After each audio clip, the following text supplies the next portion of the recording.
out of Penn State, but look at him now. And just think about all the pass rushing moves he has, his ability to play against the run. Remember, he was a combo outside linebacker, defensive end. Now he's just simply one of the best in the NFL. And he's able to get this inside the 10 now to the 9. Give him 8 yards there. Still a few inches to go, though, as it'll be third down and about the length of the football.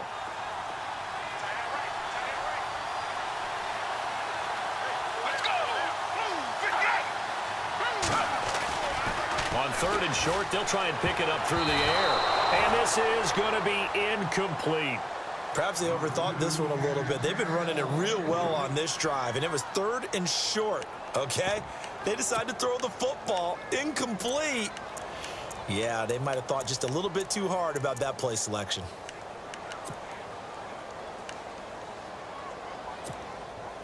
Now Lutz for the field goal try. From the left hash, should be a fairly easy one here. Oh, that's offline. He hooked it. It's no good. And this score will stay right where it is. So a bullet dodge there defensively. They surrender excellent field position on the kick return, but it winds up not costing them a thing. And that's a tough sequence of events from an offensive perspective.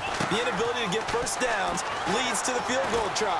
And the inability to cash that in leads to nothing on the scoreboard. A very nice pickup of 33 yards. So the defense blitzed. A nice job picking that up, completing the pass. And how in sync was the quarterback in his center on that play? They saw the blitz, made the appropriate calls, got the line engaged because now they know there are going to be extra guys coming at the quarterback, so they got their assignments down pat and kept them away from him, and he's able to step up in the pocket and fire one now for a really good strike. So they took a shot on first down but couldn't connect. Credit the secondary and credit the defensive game plan. They've been in his hip pocket all game long. They understood coming in that he was a big-time receiver. And the tight end Olsen, right side. And he's brought down. They give him 13 yards there on the play and a fresh set of downs. 5th catch of the game for him there. Yeah, and the tight end position is now becoming a volume pass catcher. Used to be occasional, right? Safety valve. Throw one to him every so often, but mainly they want him out there to block. Nowadays, an integral part of the passing game. And he's going to be intercepted a third time. Picked off by Marshawn Lattimore. And they are going to set up shop at the 32-yard line. I think that interception happened for 2 reasons. Quarterback gets outside the pocket and panics a little bit, and receiver doesn't make sure he's absolutely in an open spot. So there's a guy lurking, took the ball from him. Yeah, so don't wave your arms, right, as a receiver if you're not wide open. Got to know that you're open. Otherwise, just don't do it. They'll run on first down. Campbell takes this one across the 35 to the 36, a gain of about 4. And third quarter here, you've got the lead. This is where that strong run game can really benefit you. Stayed in bounds there, kept the clock going. I like all the points you just made there. And if you throw the football and it's incomplete, now you've stopped the clock and you've helped out the guys on the other side of the ball. So keep it in the hands of those runners. Keep moving it. Keep grinding clock.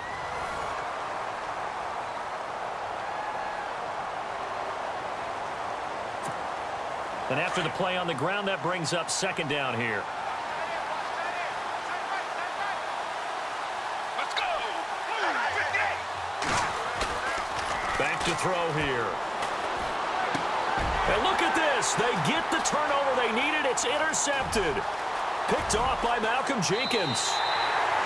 A critical error there in a tight game of the 4th. All you talk about is taking care of the football, and especially with a lead here in the 4th quarter, turning it over, now the door is open for the opposition. Just in general, when you're passing in the 4th quarter with a lead, no matter at what point, you got to be super careful. Got to be careful, and sometimes you can be so careful that you end up running yourself into an error. And it'll be intercepted.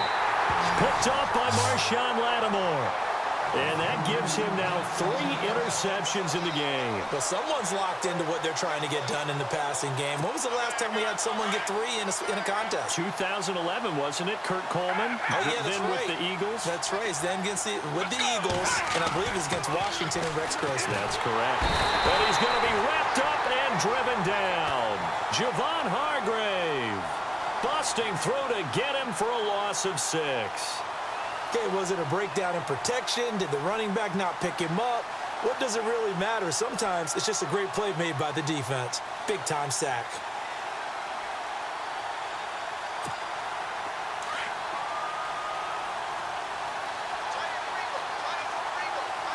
So the D-line's going to spread out. Now contact up front as penalty markers come in. Who is this against?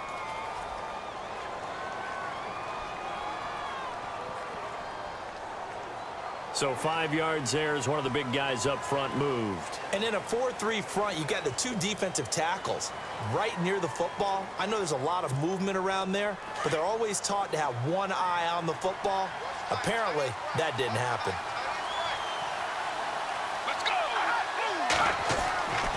They'll look to throw here. Under pressure again, and down he goes again. So, Brandon, we sat in with a lot of coaches, and when they talk about things they want to accomplish offensively, I'm not sure that sack and sack are on their play sheet. This offense so far on 3rd down, 2 for 5 to this point. This will be a tough 3rd and 18. He'll look to throw.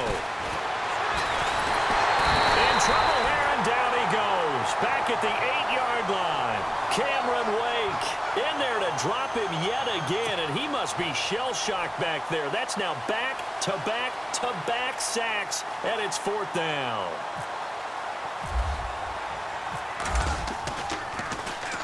So from their own end zone here, this kicks away.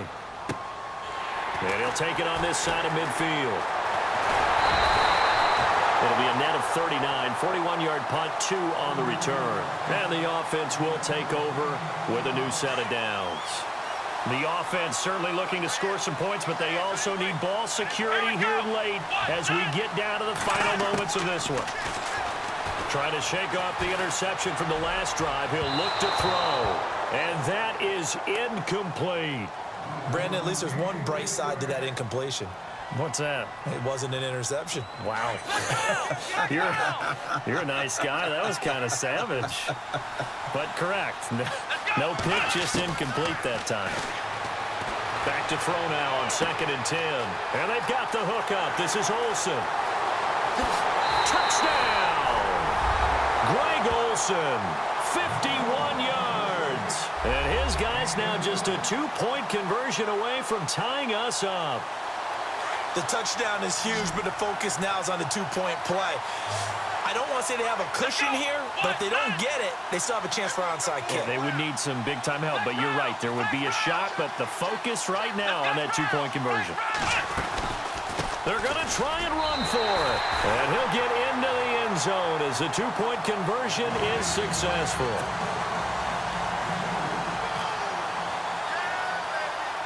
So here comes the kickoff now, all even here in this 4th quarter. This will be taken very short.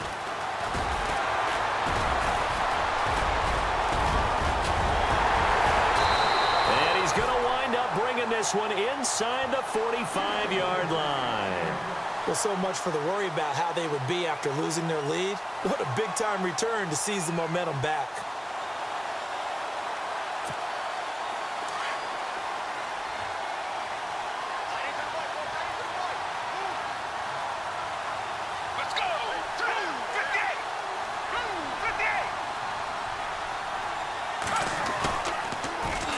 First down, Campbell.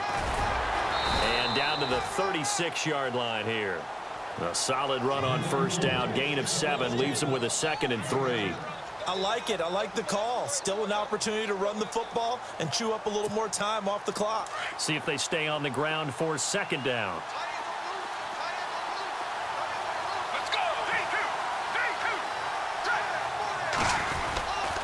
They'll keep it on the ground. Campbell. And a short gain down to about the 33. A 3-yard pickup on 2nd and 4. Now they'll need to convert here on 3rd and a little more than a yard.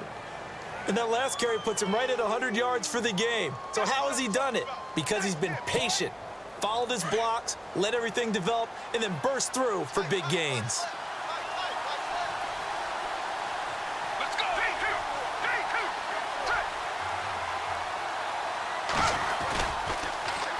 third down.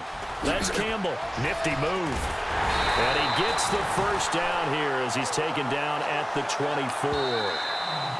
Now the defense going to use the first of their timeouts. That'll leave them with 2 remaining. We'll be back after this. Well, time not on their side here. In fact, a lot going against them. They do have a small glimmer of hope. No one likes to play extra football. They want to go for the win right now. Let's go. 58. They'll set up a throw. And this is going to be intercepted. Picked off at the 22. And they have the football and will take over at the 24-yard line. Well, they thought they were going to break the tie. The defense had other plans. They were already in field goal range. But boom, an interception. I don't know if this was a case of being a little bit too greedy with the opportunity to put points on the board. But give credit to the guys on the defensive side. Hung in there, battled, and made a key play. Come on, let's go. Throwing on first down. Moon firing quickly here, and that's complete.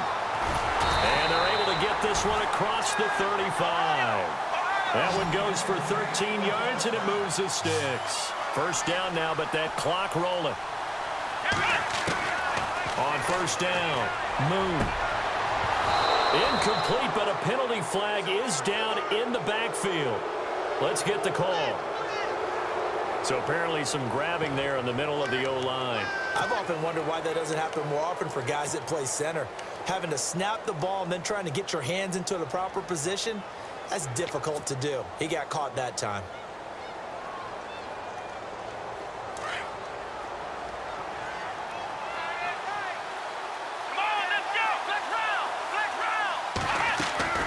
From the gun, Moon. Got his target, Pierre Garçon. He's at the 30, the 20, 10, and he's in for the touchdown. And in the final seconds, forget overtime. They've just likely won this thing in regulation. And that score, in this time frame, that's like a big reveal at the end of a great movie, isn't it? Out of nowhere, almost, it appears, they get it done. How about that score? Finishes like this is why we love sports. This is why we love the game of football. So glad that we got to be here to watch this one. Now McManus on to kick this one off. Very short kick. This will be taken by one of the up men. And now back out comes the offense. Critical condition here, obviously. Got to hope to get something quick right and then maybe take that shot deep. And once they do take the big shot, you've got to worry on defense. Of course, no one getting behind the defense and make it an easy throw. But nowadays, it's not just the ball being tipped in the air and people in the end zone in a cluster. It's that guy that's short of the end zone who comes up and ends up making the play because he goes unguarded. So there's a lot to think about if you're playing defense in this situation. We'll see if they can cover all their bases.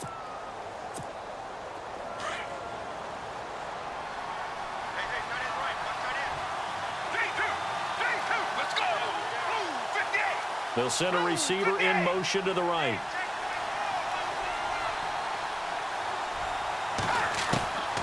Trying to shake off the interception. He'll look to throw.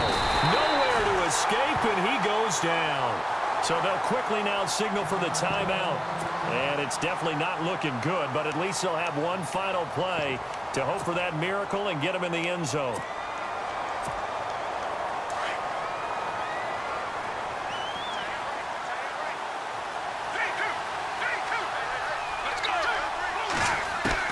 One final shot. They'll look to throw.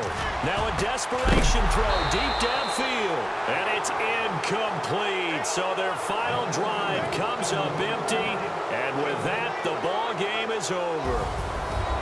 Well, Charles, this one's going to be hard to digest. You take the lead into the fourth quarter, lose that lead. Maybe they felt like they let this one slip away a little bit. It will definitely feel like that because when you have a lead in the fourth quarter, all you talk about doing is finishing and closing a game out. But when you flip it over, how about that? Making the comeback and then finishing the game, sealing it on defense, they will feel jubilant in their locker room.